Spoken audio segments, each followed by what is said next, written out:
O homem pobre que oprime os pobres é como o homem preto que oprime os pretos. É como chuva que a tudo arrasta e não deixa trigo.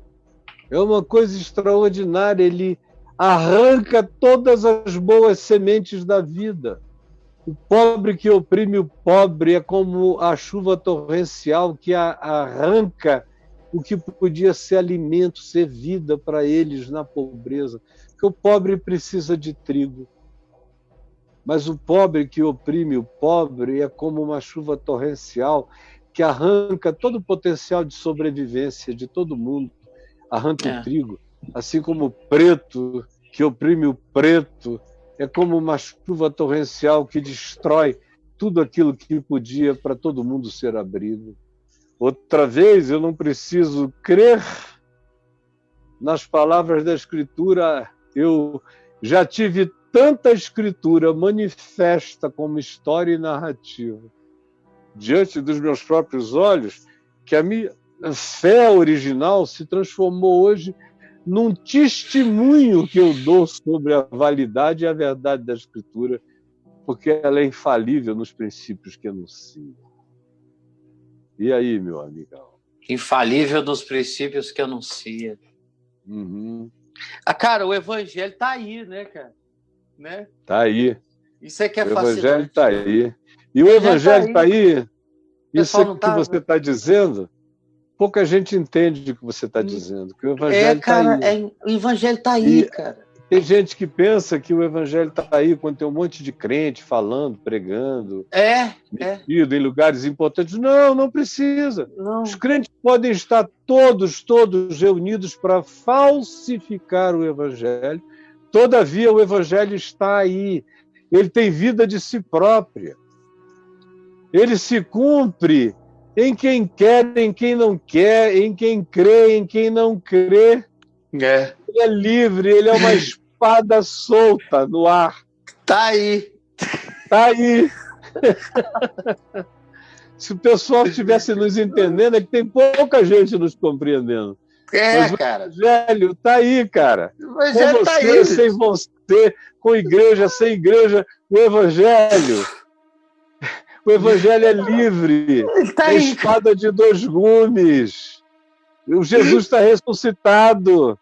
A palavra viva que lhe sai da boca não depende de você concordar ou não concordar com ela, ou de que ideologia se levante contra, ou do que os crentes façam de corroboração à perversidade. Não importa, o evangelho está aí, livre. Está aí. Está rolando, normal. É uma expressão de Paulo, que estava preso, escrevendo a Timóteo, da prisão. Ele diz, eu estou preso. No entanto, a palavra de Deus está livre. Isso. Tá aí. Tá aí, mandando ver. O cara acorda e não sabe nem que pesadelo foi aquele. Pois é. Aí ele começa a se fragilizar e diz, não, devem estar armando contra mim. Aí ele começa, eu quero segurança, eu quero informação, eu quero saber de onde está vindo o mal. Eu preciso saber. Eu preciso, porque estão conspirando. Estão conspirando, é o lado inconsciente dele, recebendo a acumulação de todas as conspirações que ele pratica contra o mundo, que estão voltando contra ele. Ele pensa que são outros, mas é ele mesmo contra si próprio. E essa é a psicologia de poder que a gente observa na história humana desde as primeiras narrativas, por exemplo, da Bíblia, ou você observa nos tabletes cuneiformes da Mesopotâmia, você observa nos mitos, nas histórias, no conto de Gilgamesh, você observa nas sabedorias dos antigos, em todos os povos, de todos os lugares. Foi uma constatação que os homens e mulheres de observação sensata fizeram na história e que a Escritura registra como palavra irreversível. Em qualquer era, porque a gente pode estar lidando com psicologias extraordinárias como essa que a gente está usando. Digo, com tecnologias extraordinárias como essa que a gente está usando aqui. No entanto, a nossa alma continua a nossa alma, primitiva, continua suscetível às mesmas coisas. E o Evangelho está aí, cara. O Evangelho está aí. Você lembra da mulher de Herodes? Da mulher de Herodes, o que ela falou quando Jesus estava sendo julgado perante Pôncio Pilatos e os tribunos do Sinédrio judaico e o povo todo reunido ali, aquele povo contratado para estar ali na presença, naquele pátio. Aquele esquema povo, lá. Aquele esquema de domingo aquele à tarde. Fake news ali, total. Aquele povo ali, uns 500 que estavam ali naquele pátio. Fake Real News. O Fake Real News. Bandeiras ali, gritando: crucificam, crucificam, crucificam. E Pilatos com medo de não crucificar e criar um problema, uma revolta, e fosse trocado pelo imperador, um outro governador fosse colocado ali no lugar dele, de modo que, de repente, chega a esposa dele, no meio daquele pátio, e manda chamá-lo, atrás de uma cortina qualquer, daquele pátio, daquele pretório, e fala para ele, a mulher dele, porque o Evangelho está aí. Jesus estava açoitado, coroa de espinhos, lascado, ferrado, sangrando, prego enfiado dele para todo lado, todo enrolado, humilhado, todo. Mas a mulher de Pilatos vem lá de dentro, porque o Evangelho está aí. A mulher de Pilatos vem lá de dentro. Ninguém falou nada com ela, mas ela disse: não te envolvas com esse homem, com esse justo. Olha isso. É maravilhoso. Que estava lá dizendo: I can't breathe. Isso. I can't breathe. I can't breathe. I can't breathe. Não te envolvas nesse justo, porque ontem em sonho eu muito sofri a seu respeito. Não te metas com ele. É extraordinário isso, como Deus escolhe fazer com que determinados momentos, circunstâncias e indivíduos, no caso aqui, é o indivíduo dos indivíduos, é o Filho do Homem, mas esse é um princípio operativo em toda a psicologia de injustiça que a gente observa na história humana. Geralmente tudo começa com um justo. Um justo. Um justo. Você veja a Primavera Árabe. Sim. Como é que ela começou? Lembra dela? Foi um justo. Foi um rapaz que, não aguentando mais a perversidade na Tunísia... Exatamente. Fogo no corpo. Eu pensei nesse episódio. E deflagrou aquele processo inteiro que saiu varrendo tudo. Tudo. Tudo, há 11, 12 anos atrás. A gente vê em várias circunstâncias e situações na história humana exatamente a mesma coisa. Às vezes não te envolvas, não mexas aí, porque esse cara se transformou num vórtice, num centro de convergência de uma quantidade dimensional de coisas. Ele é a própria amarração de milhões de significados. Não toques aí, porque isso vai explodir em cima de ti. Não mexas com isso. Aí, e quem carrega esse poder de se tornar objeto dessas convergências dimensionais humanas e de principados e potestades e de psicologias coletivas inconscientes é sempre o oprimido. O oprimido é esse centro gravitacional.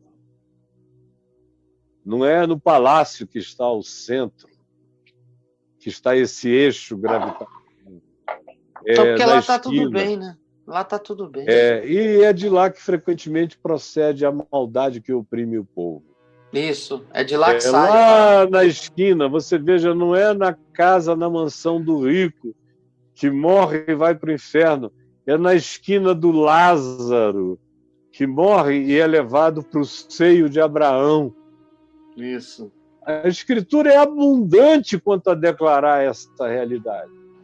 O chamado Magnificat, o Cântico de Maria. Sim, sim.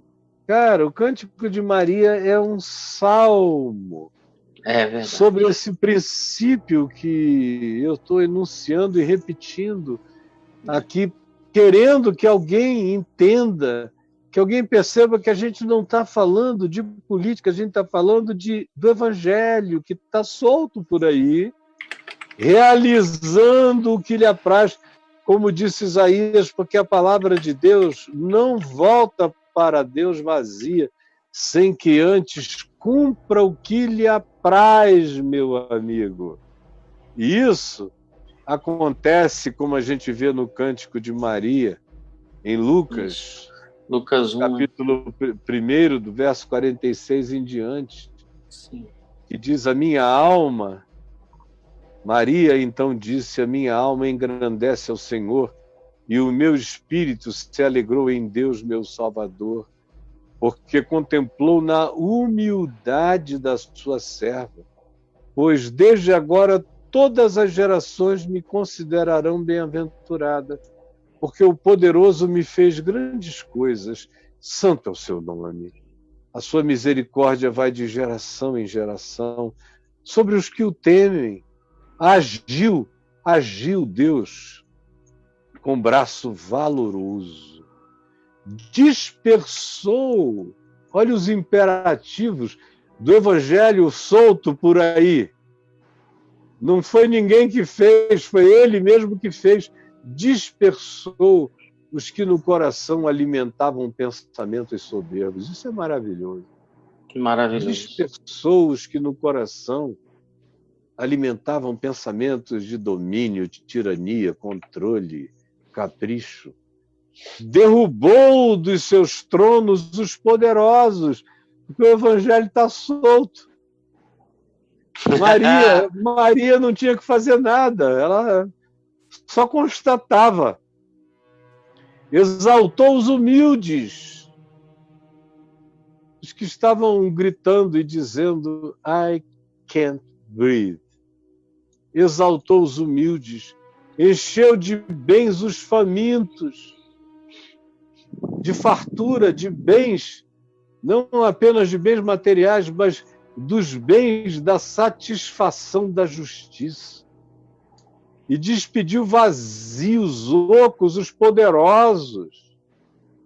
Amparou os seus servos, a fim de que eles não se esqueçam da misericórdia de Deus, do compromisso de Deus com a carência, com a necessidade e com a soberania de Deus contra toda arrogância que quer transformar o homem em vassalo de caprichos perversos. Ah, quem me dera eu fosse ouvido, Senhor Jesus. Quem me dera um milagre acontecesse e essa geração entendesse esta palavra rara, essa palavra já não repetida, já não dita, essa palavra maltratada, pisada, chamada de todas as abominações, mas que é palavra pura e simples da profecia do Evangelho, da lei da vida que não falha. Quem me dera, Senhor, derrama teu Espírito.